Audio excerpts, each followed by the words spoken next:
हाँ बेटा, 99 का क्यूब आप बाइनोमियल थ्योरम उसमें यूज कर सकते हो, बिल्कुल यूज कर सकते हो। 99 के क्यूब को हम 100 माइनस 1 का क्यूब लिख सकते हैं और बाइनोमियल थ्योरम यूज कर सकते हैं, बिल्कुल कर सकते हैं।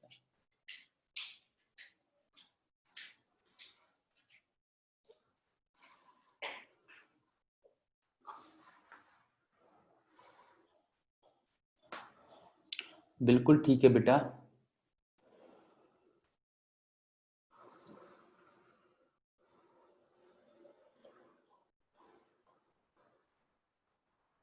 बेटा सभी लोगों को क्लास में ना बैठे नहीं रहना है, जितना आता है उतना ट्राई करना है। एटलीस्ट तुम्हें कुछ तो पता लगेगा। इसका अगर मैं जनरल टर्म की बात करूं तो जनरल टर्म इसका क्या होगा, NCR P X raise to the power, sorry fourth term given है ना, तो NC3 P X raise to the power n-3 1/x raise to the power 3, इसकी वैल्यू गिवन है 5/2। फोर्थ टर्म यही होगा। जो टर्म होता है r की वैल्यू उससे एक कम होती है तो r की वैल्यू 3 होगी। तो NCR a की पावर n-r b की पावर r। अब ये हमें कांस्टेंट गिवन है, कल भी मैंने इस तरह का बताया था, मतलब ये x से डिपेंडेंट नहीं है। तो मैं इसे कैसे लिख सकता हूँ अगर थोड़ा और सॉल्व करूँ तो, p की पावर n-3 x की पावर n-3, इन दोनों को ब्रेक कर दिया p और x को, और x की पावर लिख सकता हूँ -3। इस लास्ट में 1/x है जो, इसे x की पावर -1 लिख के x की पावर -3। अब जो x की पावर है वो 0 होनी चाहिए। क्यों? क्योंकि हमारा जो टर्म है वो x से इंडिपेंडेंट है। तो इसका मतलब n-3 इसकी वैल्यू किसके इक्वल होनी चाहिए, 0 के। तो n की वैल्यू आ गई तुम्हारे पास 6। n की वैल्यू तुम्हारे पास क्या आ गई, 6। n आ गया, और n आने के बाद ये वैल्यू अब तुम्हारी हो गई 5/2, मतलब 6c3 p की पावर 6-3, इसकी वैल्यू हो गई 5/2। 6c3 सॉल्व कर सकते हैं, 6 into 5 into 4 into 3 factorial upon 3 factorial into 3 factorial, that is 3 into 2, p की पावर 3 5/2। तो 3 फैक्टोरियल से 3 फैक्टोरियल कट, 6 से 6 कट, 5 से 5 कट, तो p क्यूब की वैल्यू आएगी 1/8, तो p की वैल्यू आ जाएगी 1/2। तो n इज इक्वल टू 6 और p इज इक्वल टू हमारे पास आ जाएगा हाफ।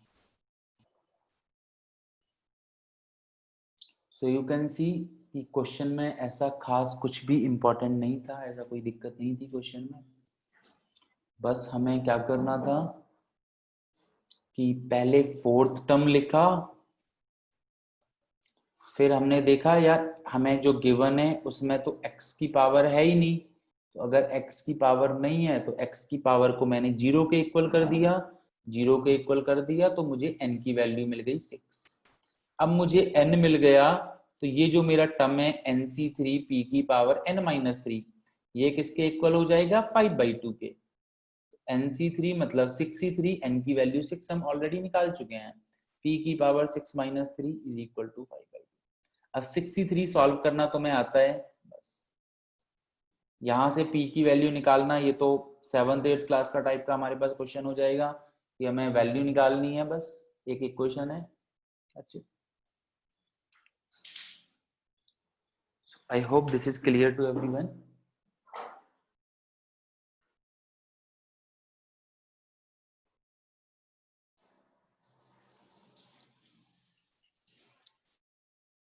नेक्स्ट देखते हैं, ठीक है।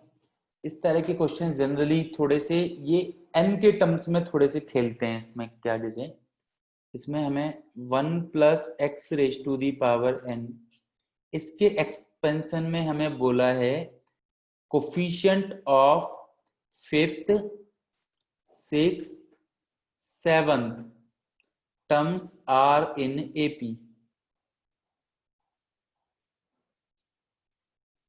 क्या बोला है हमें, 5th 6th और 7th टर्म के जो कोफिशिएंट्स हैं वो अर्थमेटिक प्रोग्रेशन में हैं, तो n की वैल्यू क्या होगी, n की पॉसिबल वैल्यूज हमें बतानी है।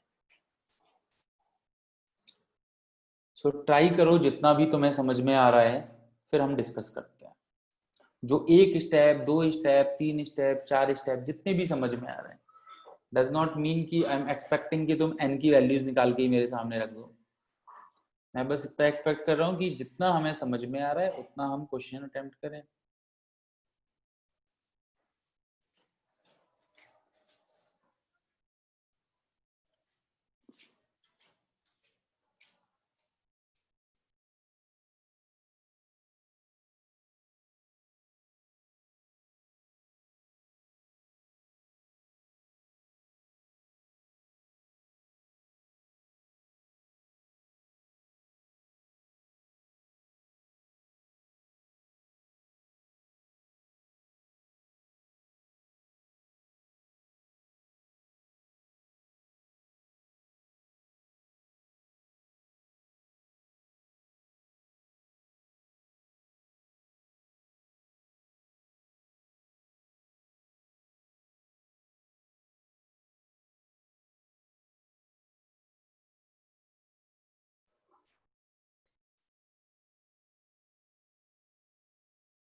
ओके बिल्कुल ठीक है। एक तो ये 7 तो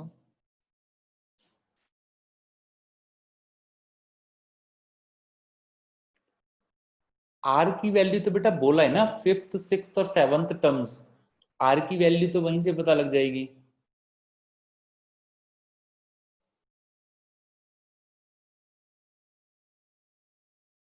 चलो देख लेते हैं, जिसने जितना किया है बहुत अच्छी बात है। सो लेट्स, क्या बोल रहा है, कोफिशिएंट ऑफ 5th टर्म। तो इसमें अगर देखोगे तो 5th टर्म का कोफिशिएंट फाइंड करना है तुम्हें, केवल कोफिशिएंट। तो कोफिशिएंट होगा 5th टर्म के लिए NC4, 5th टर्म के लिए कोफिशिएंट क्या होगा NC4, 6th टर्म के लिए कोफिशिएंट क्या होगा NC5, 7th टर्म के लिए कोफिशिएंट क्या होगा NC6। आर की वैल्यू टर्म से एक कम होती है और हमसे केवल कोफिशिएंट के बारे में पूछा है। तो पहले तो ये बात समझो कि 5th टर्म का कोफिशिएंट ये और 6th टर्म का ये और 7th टर्म का ये। इसमें किसी को डाउट हो तो पहले बताए मुझे। हमें टर्म की बात नहीं पूछ रहा है, हमसे कोफिशिएंट की बात पूछ रहा है।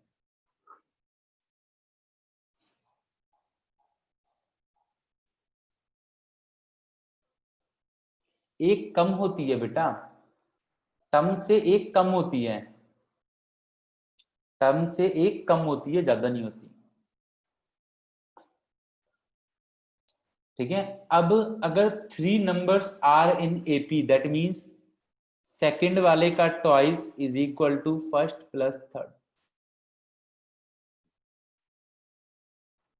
सेकंड वाले का ट्वाइस सभी को पता है, एबीसी अगर एपी में है तो 2b is equal to A plus C होता है। 10th क्लास में भी पढ़ाई है हमने। तो अब एक तरीके से, अब अगर मैं नॉर्मली बात करूं कि ये मेरे पास अब एक इक्वेशन है, मुझे इस इक्वेशन को सॉल्व करके n की वैल्यू निकालनी है, दैट्स इट। राइट, एक इक्वेशन है n के टर्म में, बट पहली वाली इक्वेशन नॉर्मल इक्वेशन होती थी, ये इक्वेशन भाई बाइनोमियल है, तो थोड़ी सी सॉल्व करने में फैक्टोरियल के टर्म में आएगी। तो देखते हैं, NC5 हो जाएगा twice of factorial n upon factorial 5 into n-5 का फैक्टोरियल। NC4 हो जाएगा factorial n upon factorial 4 n, ये ना 5 6 7 था, n-4 का फैक्टोरियल।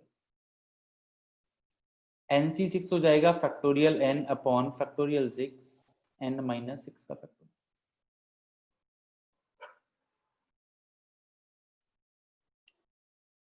अब मुझे एक बात बताओ कि देखो 5 फैक्टोरियल 4 फैक्टोरियल और 6 फैक्टोरियल में इन तीनों की बात करूं, देखो n फैक्टोरियल तो कैंसिल आउट हो गया, ऊपर वाला तो गया, नीचे वाले हमें सिंप्लीफाई करने हैं। तो मुझे एक बात बताओ 5 फैक्टोरियल को क्या मैं 5 इंटू 4 फैक्टोरियल लिख सकता हूँ? 6 फैक्टोरियल को क्या मैं 6 इंटू 5 इंटू 4 फैक्टोरियल लिख सकता हूँ? ऊपर वाला कैसे कट हो गया बेटा? n फैक्टोरियल कट नहीं कर सकते हम, सेम आ रहे हैं ना दोनों जगह। n फैक्टोरियल कॉमन लेके कट कर सकते हैं ना ऐसे, भाई 2x square is equal 2x cube is equal to 3x plus 2x square, तो मैं x कट कर सकता हूँ ना, ऐसी कोई दिक्कत तो नहीं है।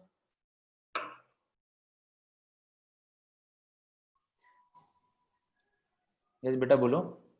Good morning sir. Good morning. Sir ये 5 फैक्टोरियल को सर 5 इंटू 4 फैक्टोरियल कैसे लिख सकते हैं सर? बेटा 4 फैक्टोरियल क्या होता है? फैक्टोरियल का मतलब 5 फैक्टोरियल का मतलब क्या है?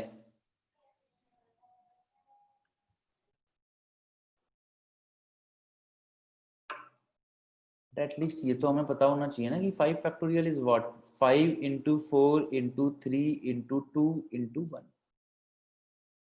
तो यहाँ पे 4 इंटू 3 इंटू 2 इंटू 1 का मतलब क्या है? 4 फैक्टोरियल।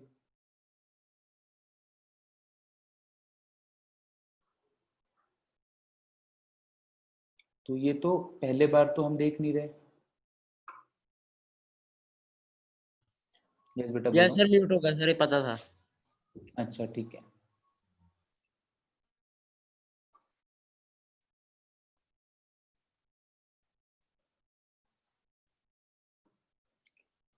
ओके, सो नाउ ये वाली बात हो गई। अब हम देखते हैं कि जो n-4 फैक्टोरियल है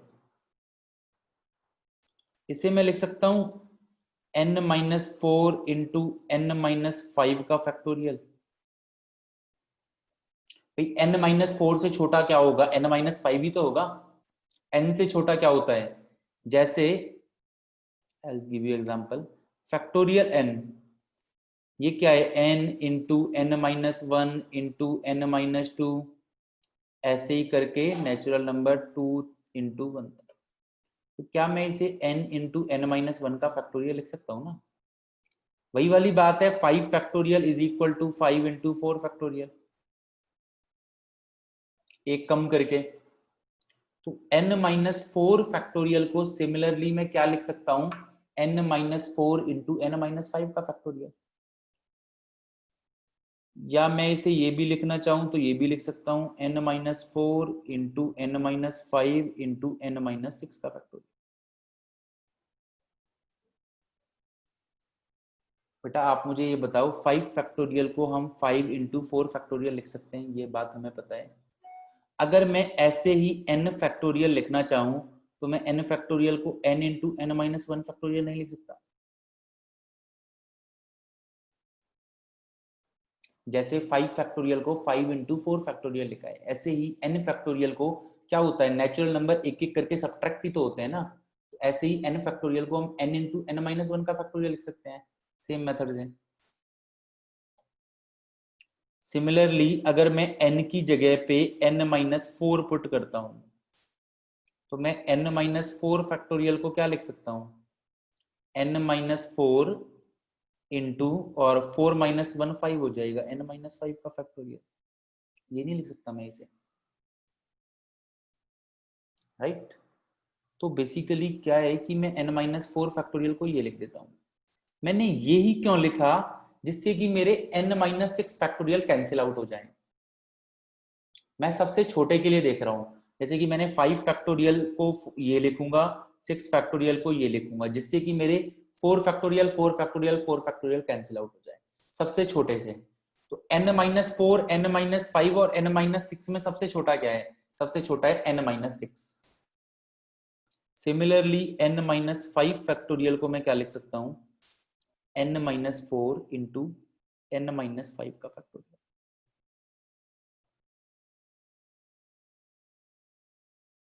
सॉरी, n-5 इंटू n-6 का फैक्टोरियल।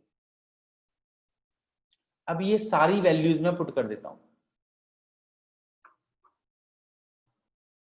तो 2 फैक्टोरियल n तो ऑलरेडी कैंसिल आउट हो गया था, फैक्टोरियल 5 को 5 इंटू फैक्टोरियल 4, n-5 फैक्टोरियल को n-5 इंटू, बेटा एक सेकंड में तुम्हारे पास आता हूं, n-6 का फैक्टोरियल। धीरे धीरे हम ये चीजें समझने लग गए तो हम डायरेक्टली भी लिख सकते हैं। तो मैंने 5 फैक्टोरियल n-5 फैक्टोरियल को ब्रेक कर दिया, लिख दिया। अब इसकी बात करते हैं, पहले वाला n फैक्टोरियल, सॉरी ये तो कैंसिल आउट हो गया, तो 1/4 फैक्टोरियल, और n-4 फैक्टोरियल को मैंने क्या लिखा, n-4 n-5 into n-6 factorial plus n factorial upon this, तो n तो कैंसिल आउट हो गया, 6 को मैंने लिखा था क्या, 6 into 5 into 4 factorial into n-6 factorial. So now you can see 4 factorial 4 factorial 4 factorial तीनों में आ रहा है, कैंसिल आउट हो जाएगा, सेम है। n-6 factorial n-6 factorial n-6 factorial आ रहा है, तीनों में सेम है, कैंसिल आउट हो जाएगा। तो मैं सिंप्लीफाई करूंगा तो मैं देखूंगा 2/5 into n-5 is equal to 1/n-4 n-5 plus 1/6 into 5 that is 30। बस अब कुछ नहीं, हमने क्वाड्रेटिक बिल्कुल बेटा मैं आता हूं तुम्हारे पास, डोंट वरी।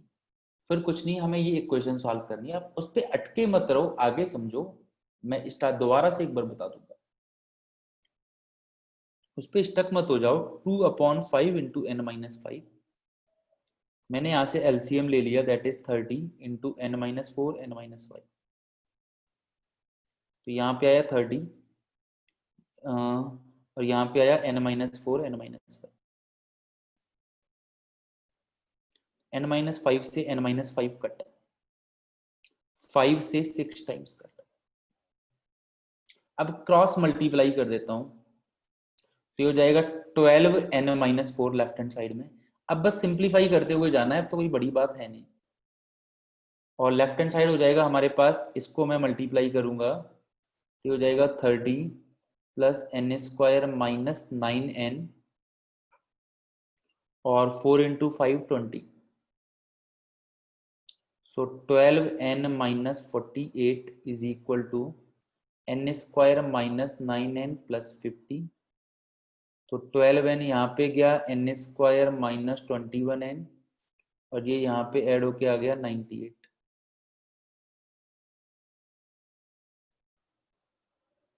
ठीक है, तो आई गेस 14 इंटू 7 में ब्रेक हो रहा है, 14 इंटू 7, सम 21 आ जाए, product 98, so you will see कि 13,8 104 होता है, 14,7 98, n common n-14 minus 7 common n-14 n-14 n-7, तो हमारे पास n की दो वैल्यूज मिलेंगी, दैट इज 7 और 14। तो इस क्वेश्चन में कुछ नहीं, बस कैलकुलेशन यूज हो रही है, बहुत ज्यादा कुछ नहीं, बस मेनली कैलकुलेशन यूज हो रही है। मैं समझा देता हूं दोबारा से कि 5th 6th और 7th टर्म्स के कोफिशिएंट्स एपी में, तो 5th का कोफिशिएंट NC4, 6th का कोफिशिएंट NC5, 7th का कोफिशिएंट NC6, और एपी में है तो हमें पता है बीच वाले का ट्वाइस इज इक्वल टू बाकी दोनों का सम। फर्स्ट थिंग, यहां तक सभी को समझ में आना चाहिए, twice of NC5 is equal to NC4 plus NC6। ठीक है, नाउ अब NC5 को मैंने ओपन कर दिया, फॉर्मूला आना चाहिए हमें, NC4 को मैंने ओपन कर दिया, फॉर्मूला आना चाहिए, NC6 को मैंने ओपन कर दिया, फॉर्मूला आना चाहिए। अब कैंसिल आउट करना तुम्हें पता होना चाहिए कि कैसे कैंसिल आउट करते हैं। n फैक्टोरियल दोनों लेफ्ट हैंड साइड और राइट हैंड साइड पे है, इसीलिए n फैक्टोरियल कैंसिल आउट हो जाएगा। ठीक है, अब बात ये है कि अब हमें, जैसे कि ये मैंने क्या है, ये यहाँ पे तुम्हें समझाने के लिए लिखा है, बाकी इस स्टेप को लिखने की ऐसी कोई जरूरत नहीं है। हमें कुछ नहीं, मिनिमम फैक्टोरियल में ब्रेक करना होता है। 5 फैक्टोरियल, 4 फैक्टोरियल और 6 फैक्टोरियल, तीनों में से मिनिमम क्या है? 4 फैक्टोरियल मिनिमम है।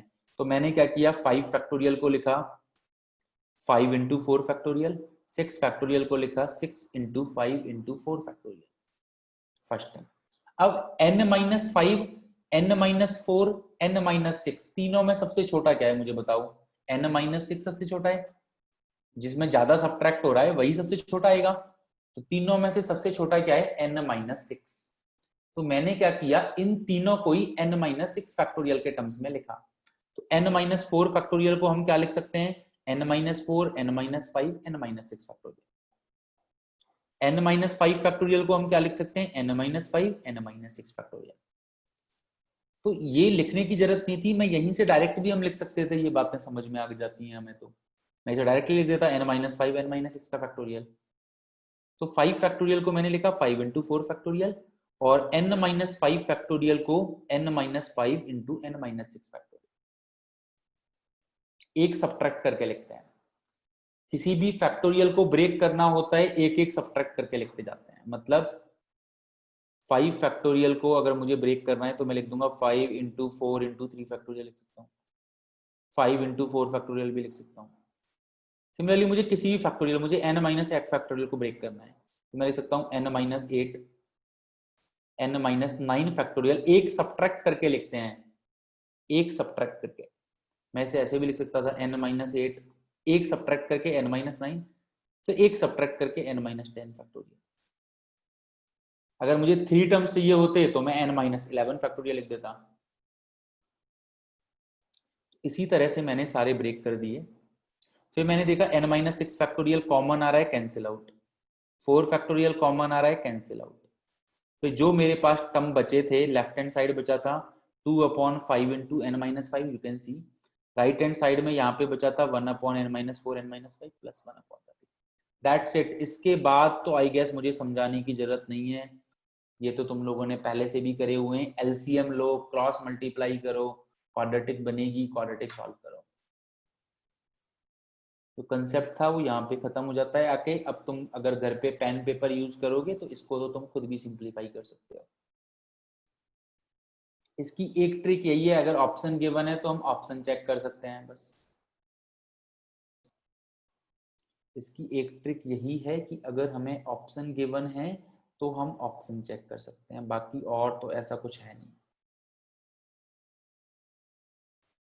ठीक है, सो ऐसा कुछ भी नहीं है, बस तुम्हें अगर फैक्टोरियल समझ में आता है तो ये चीजें तुम्हारे लिए कुछ भी नहीं है, इजी है। नेक्स्ट देखते हैं, इसी तरह का है काइंड ऑफ। क्या बोल रहा है कि किसी भी तरह से बोल सकता है कि if the ratio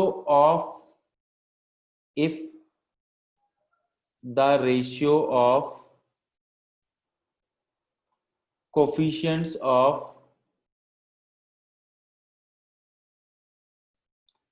three successive terms in expansion of 1 plus x raised to the power n, whether you can say x plus 1 raised to the power n, are, yeah, if the ratio is 1:3:5, then find the value of n.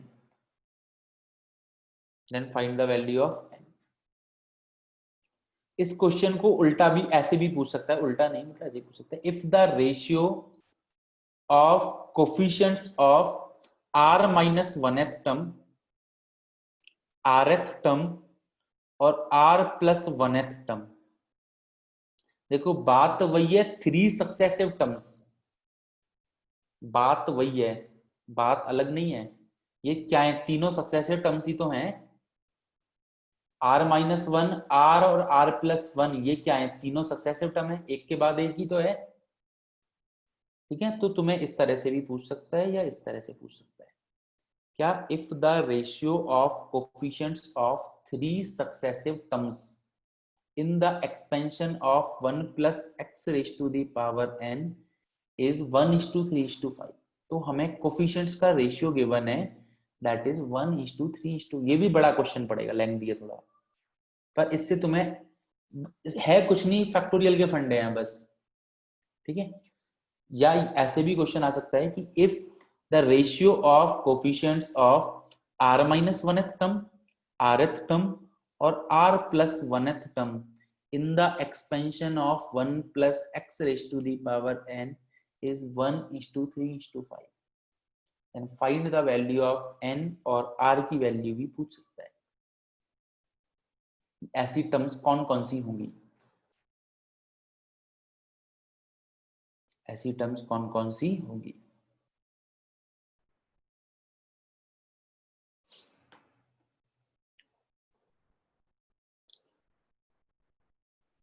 तो question उसी की तरह है, but पहले तुम्हें number दे दिया था 5th 6th 7th और तुम्हें एपी बोला था। काइंड ऑफ क्वेश्चन का वो इतना ये नहीं है अलग, इसे मैं ही करा देता हूं डायरेक्टली। ठीक है, मैं ही करा देता हूं। तो देखो r-1th टर्म का कोफिशिएंट क्या होगा, 3 सक्सेसिव टर्म्स हैं यही। लेट, अगर मैं इसको करूंगा तो let 3 successive terms are, let 3 successive terms are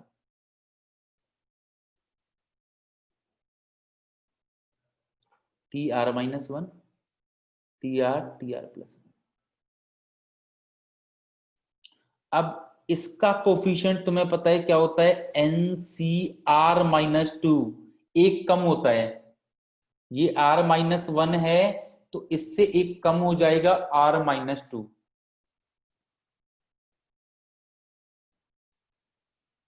बेटा गिवन नहीं होंगी तो 3 सक्सेसिव टर्म्स हम मान सकते हैं ना। r कौन सी होंगी, यही तो मानेंगे, या तो तुम r+1 और r+2 भी मान सकते हो, ऐसा कोई दिक्कत नहीं है। हम r+1 और r+2 भी मान सकते हैं ना सक्सेसिव टर्म्स। एग्जैक्ट नहीं बोला हमें 3rd 4th और 5th है, एग्जैक्ट नहीं बोला हमें, हमें बोला है कि बस सक्सेसिव टर्म्स हैं। और ये नहीं पता कौन सी सक्सेसिव टर्म्स है, फर्स्ट सेकंड थर्ड है, सेकंड थर्ड फोर्थ है, थर्ड फोर्थ फिफ्थ है, वो भी हमें बताना है। हमें एन भी बताना है और वो भी बताना है, दोनों चीजें हमें बतानी है यहाँ पे। ठीक है, सो लेट्स सी, ये भी थोड़ा अपने पास ये पड़ेगा। तो हमारी जो 3 सक्सेसिव टर्म्स है वो ये हैं।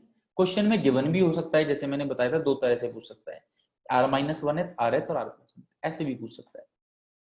तो r-1th टर्म का कोफिशिएंट होगा ये, rth टर्म का कोफिशिएंट होगा ये, एक कम हो जाता है, और r+1th टर्म का कोफिशिएंट होगा ये। इनका रेशियो गिवन है 1:3:5। इनका रेशियो गिवन है 1:3:5। सिंपल, सबसे ऐसा तो कुछ नहीं है कि हमें कोई फॉर्मूला था, हमारा कोई फॉर्मूला नहीं था, जनरल टर्म वाला ही है। जनरल टर्म के ऊपर हमने कितने क्वेश्चंस कर लिए। अब हम कैसे लिखेंगे इसे, ये भाई ट्रिपल रेशियो तुम लोग 7th 8th क्लास में हमने पढ़ा भी होगा, तो मैं इन दोनों को एक साथ लिखता हूं, NCr-2 अपॉन NCr-1, इसकी वैल्यू है 1/3। इसकी वैल्यू क्या है, 1/3। तो मैं इसे सॉल्व कर लेता हूं, चेक कर लेते हैं बेटा एक बार। NCr-2 क्या होगा, फैक्टोरियल n अपॉन, या पीछे लिख लेता हूं इसे, NCr-2 factorial n upon r-2 का फैक्टोरियल इंटू n-r-2 का फैक्टोरियल, और नीचे फैक्टोरियल n अपॉन r-1 का फैक्टोरियल n-r-1 का factorial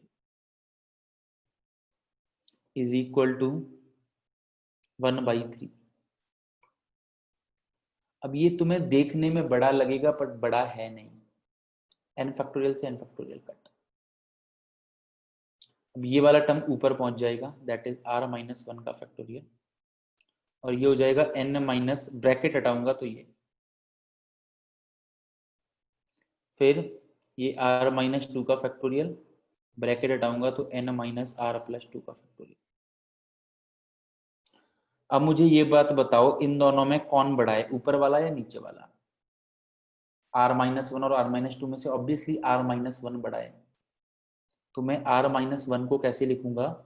r minus 1 r minus 2 का फैक्टोरियल। एक सब्ट्रैक्ट करके लिखते हैं ना, एक सब्ट्रैक्ट करके। तो ये तो अपना पहले वाले का काम हो गया। धीरे धीरे तुम डायरेक्टली लिखने लगोगे अगर तुम्हें ये चीजें समझ में आ रही हैं। मैं अगर इसे होता तो मैं डायरेक्टली लिख देता, ये 3-4 स्टेप बीच के नहीं लिखने की जरूरत पड़ती।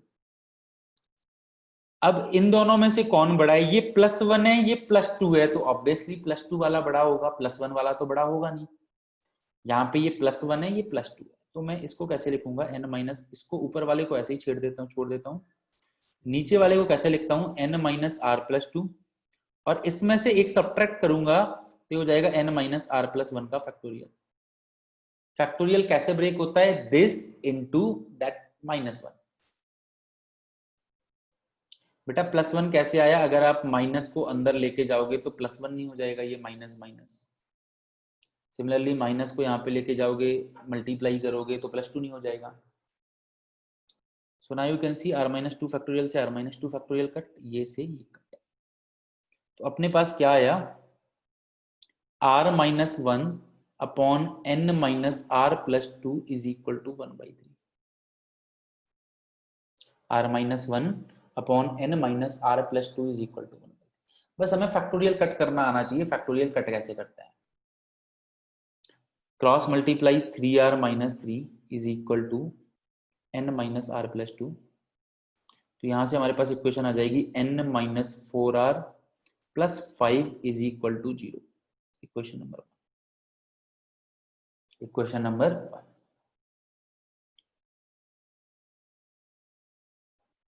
अब ऐसे ही एक और पेयर उठा लेते हैं। अब मैं बाद वाला पेयर उठा लेता हूं। NCR माइनस 1 अपॉन NCR का रेशियो है 3:5। NCR माइनस 1 अपॉन NCR का रेशियो है 3:5। दोबारा से सॉल्व कर लेते हैं। ये हो जाएगा factorial n upon r minus 1 का factorial into n minus r minus 1 का factorial upon n factorial upon r factorial into n minus r का फैक्टोरियल इज इक्वल टू 3.5।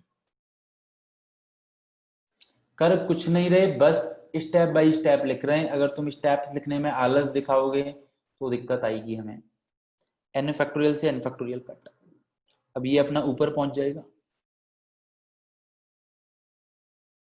और एक दो तरीके के इस तरह के अच्छे क्वेश्चंस हम समझ के खुद से कर लेते हैं ना, अपने आप वो चैप्टर अच्छे से हो जाता है। और फिर ये नीचे r minus 1 factorial into n minus r plus 1 का फैक्टोरियल।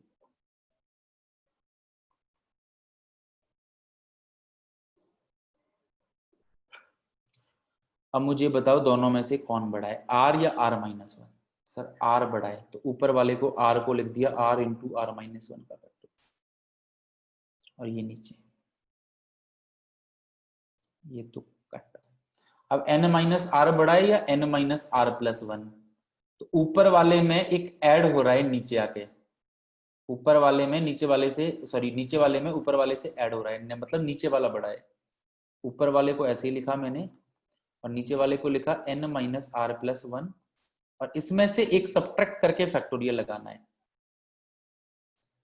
फैक्टोरियल कैसे स्प्लिट करते हैं? हम उस टर्म को ऐसे लिखते हैं और एक टर्म को सब्ट्रैक्ट करके फैक्टोरियल लगाते हैं। क्रॉस मल्टीप्लाई कर देता हूं, 5r is equal to cross multiply 3n minus 3r plus 3, 3n minus 8r plus 3 is equal to 0।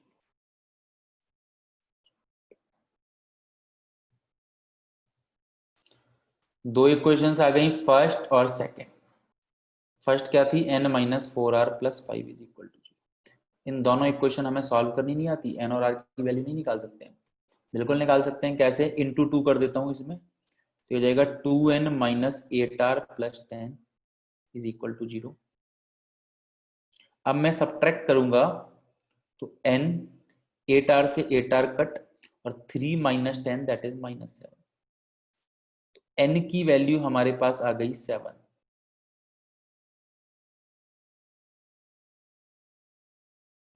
और n की वैल्यू 7 किसी भी इक्वेशन में पुट कर दो, you will get r। So 21 minus 8r plus 3 is equal to 0। r की value आएगी 3। R3 मतलब second, R minus 1 second, third और फोर्थ टर्म ऐसे हैं। सॉरी, कौन सी, हमें कौन कौन सी टर्म थी हमारी? R minus 1th, R minus 1th, R minus 1, R और R प्लस 1। तो R की वैल्यू अगर 3 आई है तो दैट मीन्स हमारे वो कौन से टर्म होंगे? सेकंड टर्म, थर्ड टर्म और फोर्थ टर्म। That's it. तो इस तरह के दो आंसर्स हो जाएंगे हमारे पास। ठीक है, और ये लेंथी इसीलिए हमारे पास है, क्यों? क्योंकि हम हर स्टेप सॉल्व कर रहे हैं। बाकी तुम अगर स्टेप थोड़े से रिड्यूस करोगे तो अपने आप कम हो जाएगा। तो हमने 3 सक्सेसिव टर्म्स के पहले कोफिशिएंट्स निकाले, फिर रेशियो हमें गिवन था, और मैंने दो दो एक साथ लिए। पहले ये दोनों लिए 1:3 के साथ, फिर ये दोनों लिए 3:5 के साथ। दोनों से दो इक्वेशन आ गई। तो पहले जब इसको लिया मैंने, तो मैंने फॉर्मूला लगाया पहले तो, फिर देखा क्या क्या कट रहा है, जो कट रहा है उसे कैंसिल आउट कर दिया।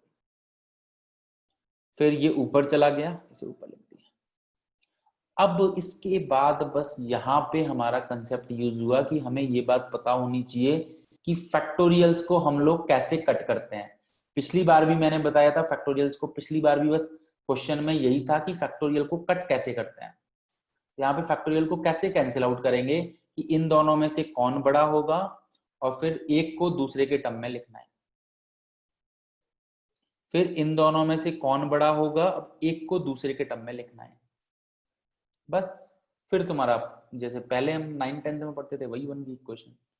क्रॉस मल्टीप्लाई किया, एक लीनियर इक्वेशन आ गई। सिमिलरली यहाँ पे भी यही किया है। बट फैक्टोरियल, ये ध्यान देने की बात है कि फैक्टोरियल कट कैसे होते हैं, कैसे कैंसिल आउट होते हैं फैक्टोरियल।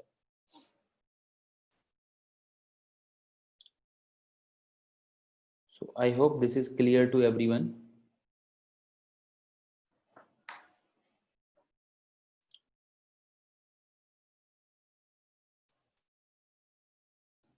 राइट ना? तो ये वाली बातें सभी को समझ में आ गई हैं।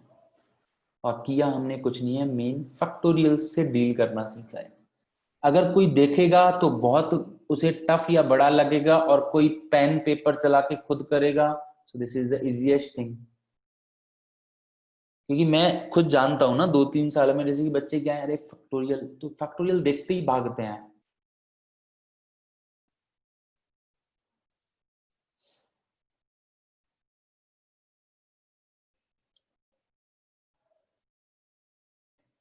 ठीक है, अब नेक्स्ट देखते हैं बाइनोमियल कोफिशिएंट्स के बारे में। प्रॉपर्टीज मान लो या जो भी है, बाइनोमियल कोफिशिएंट्स के बारे में रिसर्च करते हैं, थोड़ा सा पढ़ते हैं।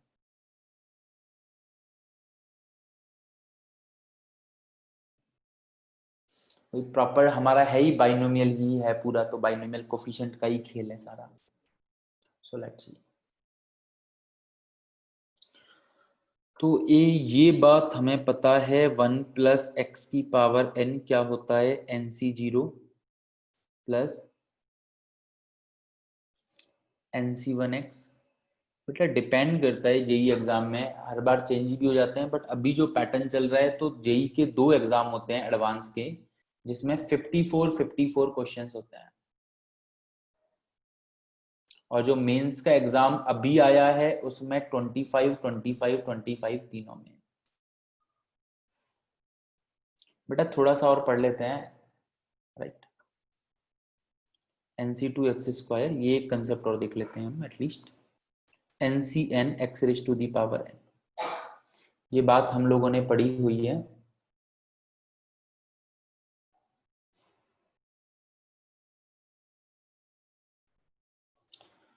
देन अगर मैं करता हूं 1 - x⁴n,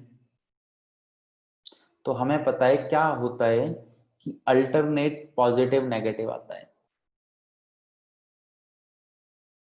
अल्टरनेट पॉजिटिव नेगेटिव आता है।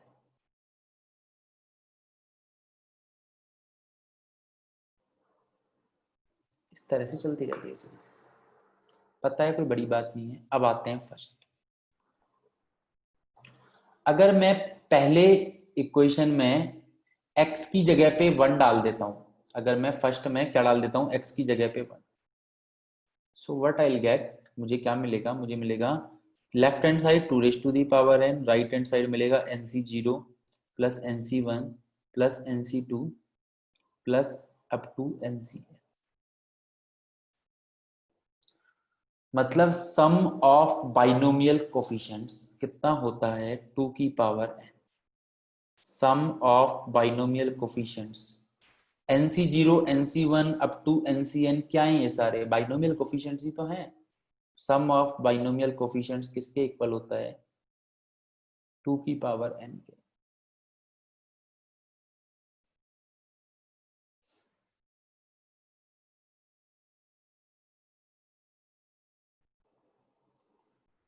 अगर मैं x की वैल्यू 0 डाल देता 1 डाल देता, सेकंड में x की वैल्यू 1 डाल देता हूं, सेकंड वाले में x की वैल्यू 1 डाल देता हूं, तो left hand side is 0, right hand side is nc0 minus nc1 plus nc2 minus nc3। मतलब अगर हमारे पास बाइनोमियल कोफिशिएंट्स सारे अल्टरनेट पॉजिटिव नेगेटिव के टर्म में लिखे हुए हैं, दैट मीन्स उनका सम क्या होगा, 0 के इक्वल होगा।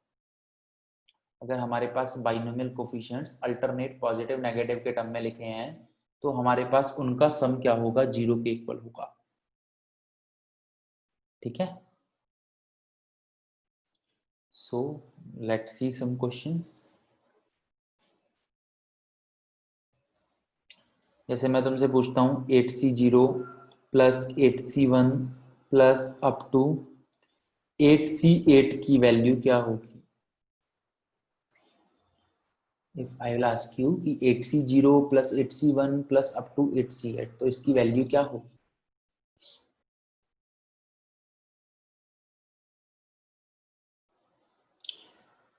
तो दो तरह के स्टूडेंट्स होंगे, जो पहले तो ये सोचेंगे कि सारे के सारे बाइनोमियल कोफिशिएंट्स सॉल्व कर लेते हैं।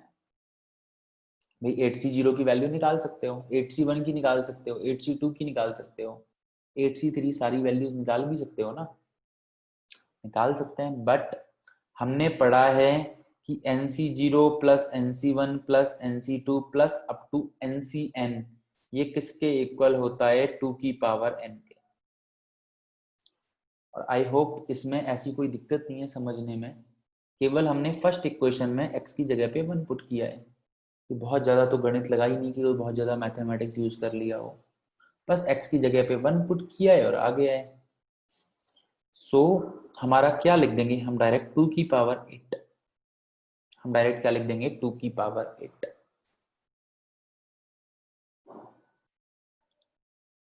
तो 2⁵8 हमारे पास क्या हो जाएगा, 256।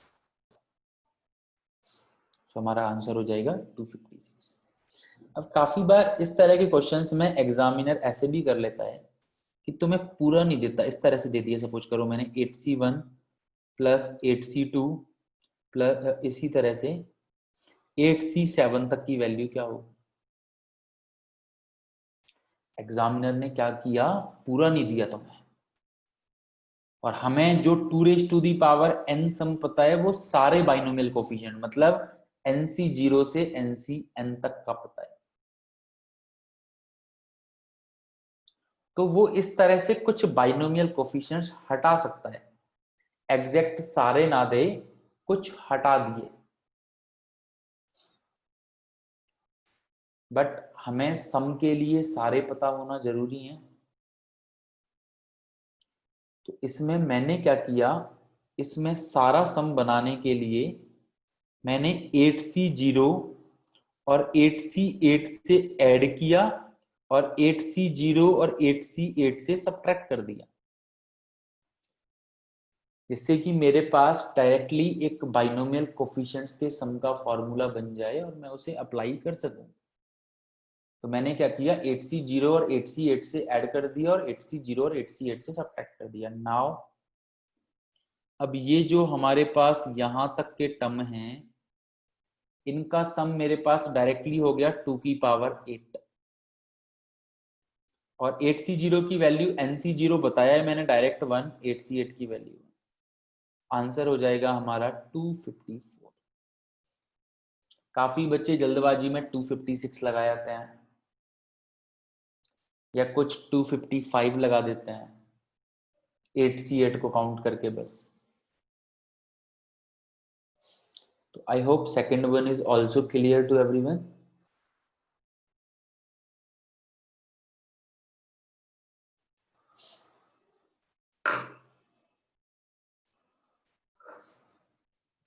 यस सर बेटा बोलो। समझ समझ नहीं नहीं आया। आया? ओके, तुम्हें सम क्या पूछा था, 8C1 से लेके 8C7 तक, करेक्ट? सर तुम्हें पहला भी समझा रहा, सर नेटवर्क प्रॉब्लम आ रही थी सर, इसलिए नहीं समझा है सर। अच्छा, पहला भी समझ में नहीं आया आपको? सर अच्छा, ये समझ में आया आपको? सर जब से आप सर बाइनोमियल कोफिशिएंट शुरू किया था सर, तब नेटवर्क चला गया सर। ठीक है, अभी सर रिकनेक्ट। मैं एक बार दोबारा से बता देता हूँ।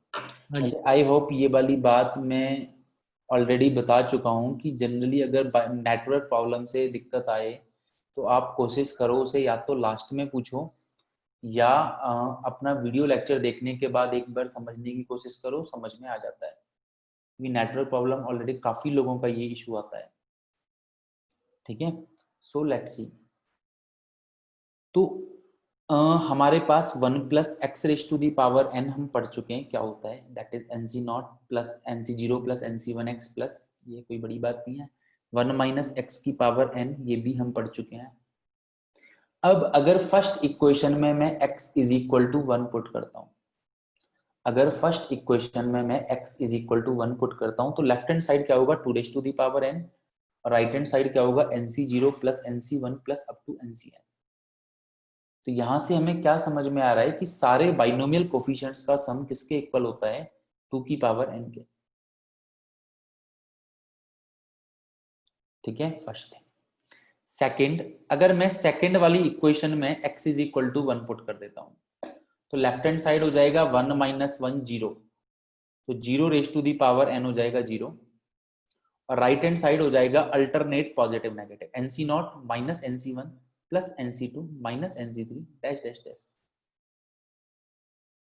तो यहां से मुझे दो रिजल्ट मिल गए, एक तो सारे बाइनोमियल कोफिशिएंट्स का sum 2 raise to the power n है, दूसरा अगर binomial coefficients alternate positive negative given है तो सम 0 है। तो पहले मैंने बोला 8C0 plus 8C1 plus up to 8C8, तो ये हो जाएगा 2 की पावर n, मतलब 2 की पावर 8, दैट इज 256।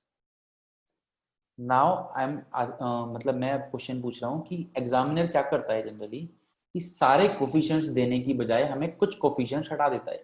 जैसे मैंने पूछा sum 8C1 plus 8C2 plus up to 8C7, तो इसमें अगर हम 8C0 और 8C8 मिसिंग है, तो मैंने क्या किया, 8C0 और 8C8 को ऐड किया और इसी को सब्ट्रैक्ट कर दिया, तो ये पूरा सम क्या हो जाएगा, 2 की पावर 8, दैट इज 256। 8C0 क्या हो जाएगा 1, 8C8 भी क्या हो जाएगा 1, तो 256 में से जब मैं 2 सब्ट्रैक्ट करूंगा तो मुझे क्या मिल जाएगा, 254, दैट्स इट। यस बेटा बोलो। सर माइनस वाला समझ नहीं आया सर, जो आपने माइनस किया सर। ये मैंने माइनस क्यों किया बेटा, हाँ जी देखो सर। हमें 8C0 से 8C8 तक का सम चाहिए था, करेक्ट? Yes sir. हमें गिवन क्या था क्वेश्चन में, चाहिए क्या था 8C1 प्लस 8C2, ये क्वेश्चन में गिवन था। तो क्योंकि हमें 8C0 से 8C8 का तो पता है, इसीलिए मैंने क्या किया, 8C0 8C8 को ऐड किया और 8C0 8C8 को सब्ट्रैक्ट किया। आगे ही समझ में या नहीं? क्वेश्चन हमें केवल ये ऊपर वाला गिवन था, नीचे वाला मैंने बनाया है कि उस फॉर्म में बनाने के लिए कैसे बनाएंगे। Okay sir. Okay, so that's it. तो 254 हो जाएगा। चलो आज के लिए ऐसा करते हैं, काफी बच्चों के मैसेज आ रहे हैं कि थोड़ा सा नेटवर्क प्रॉब्लम आ ही रहा है, टाइम भी हो ही गया है लगभग। आज के लिए यहीं पे हम लोग स्टॉप करते हैं, ठीक है। सो तुम लोगों का मंडे को पेपर है सॉल्यूशन ऑफ ट्राइंगल का, तो पेपर की प्रैक्टिस कर लेना, जिसको जो भी डाउट हो वो डाउट पूछ लेना, सीबी भी प्रैक्टिस कर सकते हो।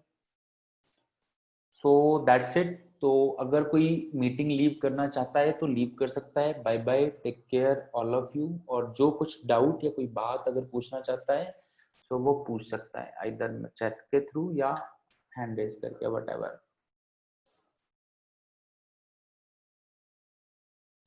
यस बेटा, you can ask a doubt.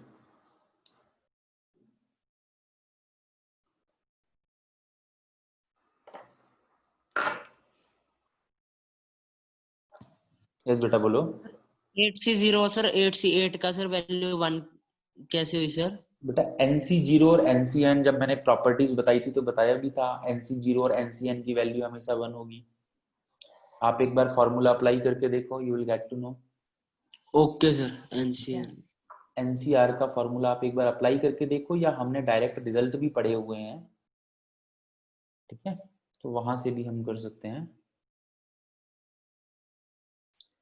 CPP का 5th क्वेश्चन, जो अभी की सीपीपी है उसका ना 5th question.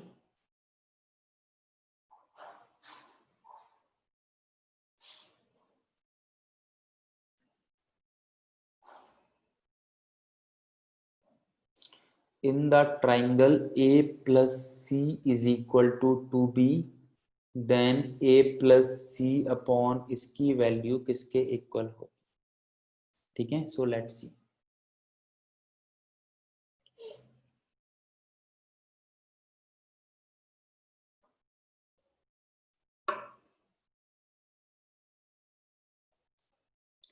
Sign square A/2 से मतलब क्या है, मतलब साइन स्क्वायर A/2 क्या होगा?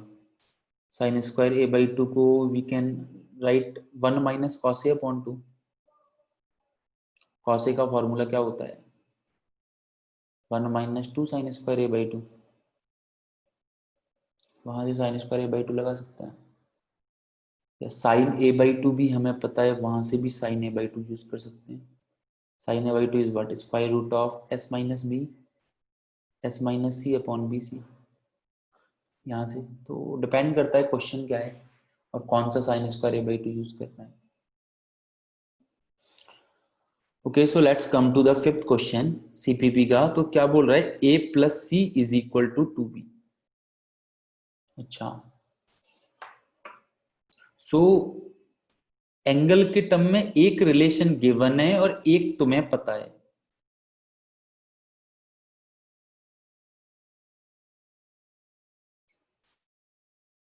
राइट। एंगल के टर्म में भैया अगर एक रिलेशन भी तुम्हें गिवन है तो एक तुम्हें ऑलरेडी पता है, तो तुम कुछ फायदा कर सकते हो अपना। A प्लस सी की जगह पे जब मैं 2B पुट करूंगा तो 3B इज इक्वल टू 180, और B की वैल्यू आ जाएगी मेरे पास 60 डिग्री। B की वैल्यू क्या आ जाएगी, 60 डिग्री। तो नीचे कुछ ए square plus C square minus A C type का टर्म दिख रहा है, तो मैं उसे सिंप्लीफाई कर सकता हूँ। वाई, मुझे बी की वैल्यू पता है, और A square plus C square जैसे टर्म कोसाइन रूल में आते हैं। तो cos B is what, cos 60 is what, अगर मैं फॉर्मूला यूज करता हूँ A square plus C square minus B square upon 2AC। Cos 60 की वैल्यू अपनी कितनी होती है, हाफ।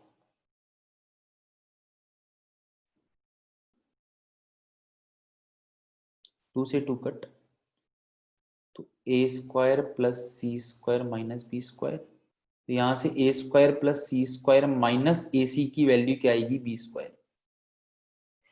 तो नीचे स्क्वायर रूट में टर्म गिवन है उसकी वैल्यू आ गई b स्क्वायर।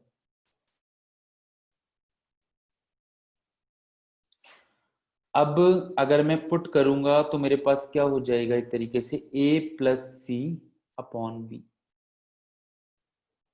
बी स्क्वायर का स्क्वायर रूट क्या हो जाएगा b। आई होप ये तो हमने सॉल्व करना क्लास में सीखा था वैसे, ठीक है।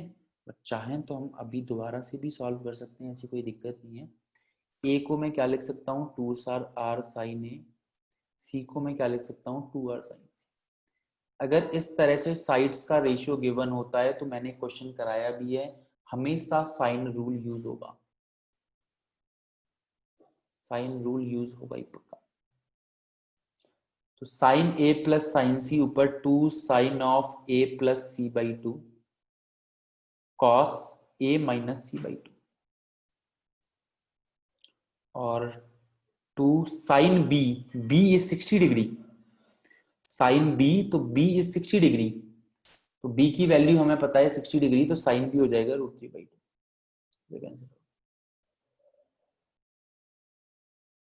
Now a plus C is what 180 minus B, या a प्लस सी को मैं 2b भी लिख सकता हूं, a प्लस सी को मैं 2b लिख सकता हूं, गिवन है हमें a plus C is 2b, directly 2b भी लिख सकता हूं। तो 2 से 2 कैंसिल आउट, ही हो जाएगा sine B cos a minus C upon 2 और नीचे भी √3/2 that is sine B, sine B है, साइन बी, साइन बी।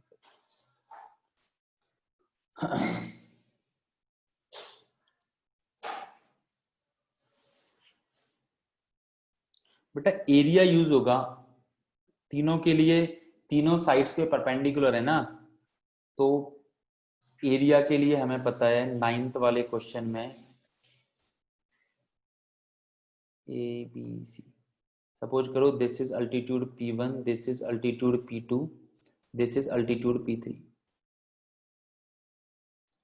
तो area A into P1 is equal to B into P2 is equal to C into P3। किसी भी side को base मान के उस पे जो परपेंडिकुलर होगा सभी से एरिया सेम ही आएगा। बेस कोई भी ले सकते हैं हम, उसके अकॉर्डिंग हाइट होगी और एरिया सभी का सेम ही आएगा, क्योंकि ट्राइंगल एक ही है, अलग अलग तो आ नहीं सकता। ऐसा नहीं होता कि भाई बेस नीचे वाला ही होता है, बेस में ये वाले बेस के लिए ये वाली हाइट भी ले सकता हूँ, इससे भी ट्राइंगल का एरिया सेम ही आएगा। वो बताते इस तरीके से हैं तो हमें लगता है नीचे वाला ही बेस है और यही हाइट है, ऐसा कुछ नहीं है। कोई भी बेस हो सकता है और उसके अकॉर्डिंग उस पे जो हाइट हो, जिस पे हाइट होती है उसी को बेस बोलते हैं basically. Okay so that's it guys, और बाकी और किसी को डाउट हो वो भी मुझे भेज सकता है और I will send you today और maximum till tomorrow. So that's it. Bye bye. Take care. All of you will meet you on Tuesday at same time.